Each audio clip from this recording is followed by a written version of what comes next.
One of the areas that the USAID MCHIP project works in is in the integration of maternal, infant, and young child nutrition and family planning.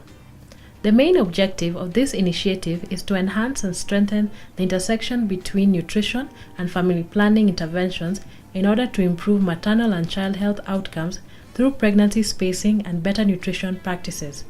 The integration reinforces messages about the importance of exclusive breastfeeding during the initial 6 months, continuation of breastfeeding when offering complementary food, and transition to a modern method of family planning when the LAM criteria is no longer met.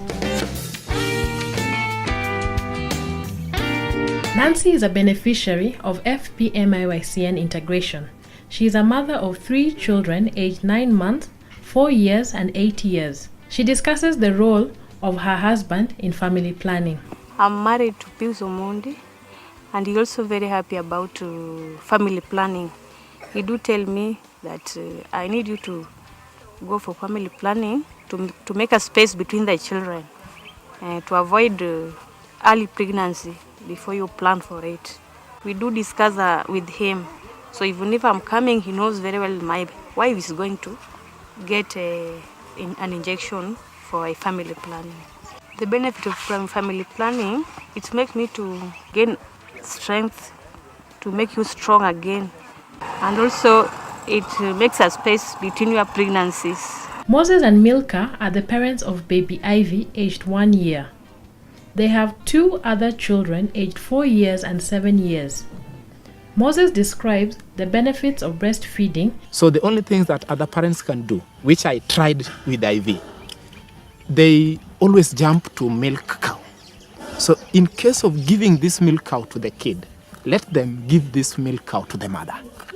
So when the mother will be having this milk frequently, you'll find that the time the mother is taking that tea, that with the milk, is at least drinking that milk, there will be enough milk from the breast. So the kid will be depending on that. So let's use the vice versa. Instead of giving the child, they give the mother. And they support the mother, they be together. We do these things together. It's only that when this is done to her, it is her alone, but we are together. We discuss it, some of them, we come, we compare those 2 methods, and then she decided on the best. And that's why you can see there's some break between my kids. The first 6 months, I was just breastfeeding the baby without giving her any kind of food.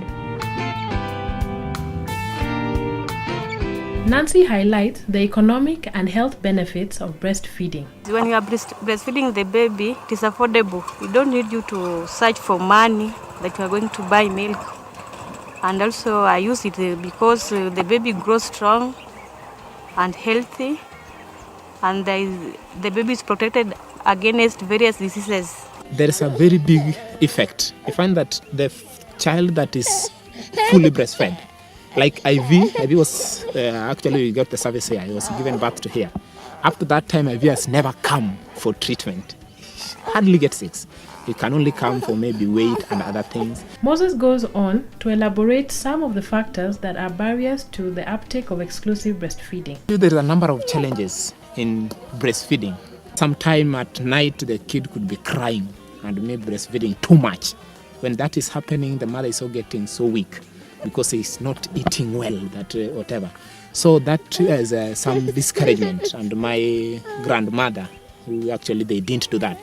They said that we're involving such things that are going to interfere with our children. And it discouraged me. In fact, they're coming very harsh on that. I cannot interfere with the health of the child by introducing something that cannot work. So they overpowered us. And after 4 months, we jumped into milk, cow milk, and some porridge. But the last one, IVs, has been successfully without. And I can see the difference between her and the rest of the 2, especially the second one that we didn't actually succeeded. Nancy further elaborates the importance of skill delivery and the integration of other services at the facility level. In any case you give birth at home, there can be some various some mistakes can occur. Maybe you can overbleed, that can result to death, or as per nowadays there is a disease called HIV. So you have just to give birth in a health facility for the doctors to attend to you in a good manner.